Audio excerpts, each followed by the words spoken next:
जी, इस वक्त मैं सिंध सेक्रेटेरिएट यूटिलिटी स्टोर में मौजूद हूँ। यहाँ पर अशिया खुर्दनोश की जो है ख़ास तौर पे चीनी जो है वो वाफर मकदार में मौजूद है, लेकिन आटा मौजूद नहीं है। घी जो है वो बिल्कुल मौजूद है, लेकिन 175 रुपये था, अब 260 रुपये वो किलो उसके ऊपर फ़रोख्त हो रहा है। और उसके अलावा यूटिलिटी स्टोर के अंदर जो मार्केट में चीज़ें उसमें 1 रुपये का 2 रुपये का सिर्फ फ़र्क है। और ये बताता जाऊँ कि कराची का ये जो है सेक्रेटेरिएट जो यूटिलिटी स्टोर है, इसके अंदर बहुत ज़्यादा रश होता है। लेकिन इस वक्त क्योंकि महंगाई की वजह से सूरत हाल ये है कि यहाँ पर ख़रीदारों की बहुत ही हम देख रहे हैं कि कमी है। कोई एक आधा आदमी जो है वो अब आ रहा है। लेकिन यूटिलिटी स्टोर पे पहले ये 85 रुपये जो चीनी अब कर दी गई 68 रुपये किलो थी, तो लेकिन रश बहुत होता था।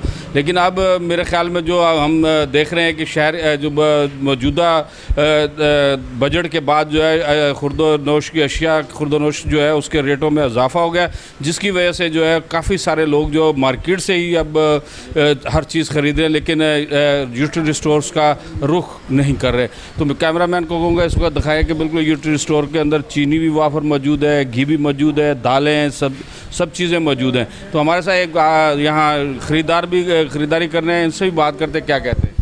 बस यही बात है कि हर चीज़ ही महंगी हो गई है।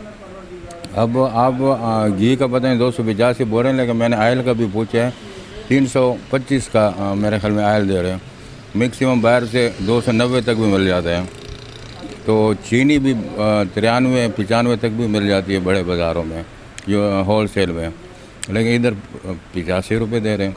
जी, ये एक शहरी ख़रीदारी करने आए थे। उनका कहना था कि पहले जो है काफ़ी फ़ायदा था, क्योंकि 68 रुपये चीनी थी, तो उसमें बाज़ार के अंदर वो 90-92 रुपये होती थी, तो उसमें फ़ायदा होता था। अभी भी 92-93 रुपये जो है चीनी मार्केट में दस्तयाब है। लेकिन उसके बावजूद जो है यूटिलिटी स्टोरों के अंदर जो चीज़ें हैं उसके अंदर कीमतों में जो है वो इजाफ़ा कर दिया गया। वफाकी हुकूमत ने जो एक रमज़ान पैकेज था, फिर उसके अंदर जो काफ़ी हद तक जो है वो रिलीफ़ दिया गया था गरीब लोगों को। लेकिन इस वक्त जो है कोई किसी चीज़ में रिलीफ नहीं है, लेकिन हर चीज़ जो है वो मार्केट के तकरीबन बराबर है। जैसा मैंने कहा कि 2-2 रुपये का फ़र्क है, लेकिन चीनी के अंदर जो है तकरीबन 7 से 8 रुपये का फ़र्क आ रहा है। इसी तरह आटा जो है उसके अंदर भी फ़र्क आ रहा है। घी जो है 260 रुपये किलो है इस वक्त यूटिलिटी स्टोरों के अंदर। और अगर जो ऑयल है वो 300-305 रुपये किलो फ़रोख्त हो रहा है, और मार्केट के अंदर से वो 290 रुपये भी मिल जाता है। जी।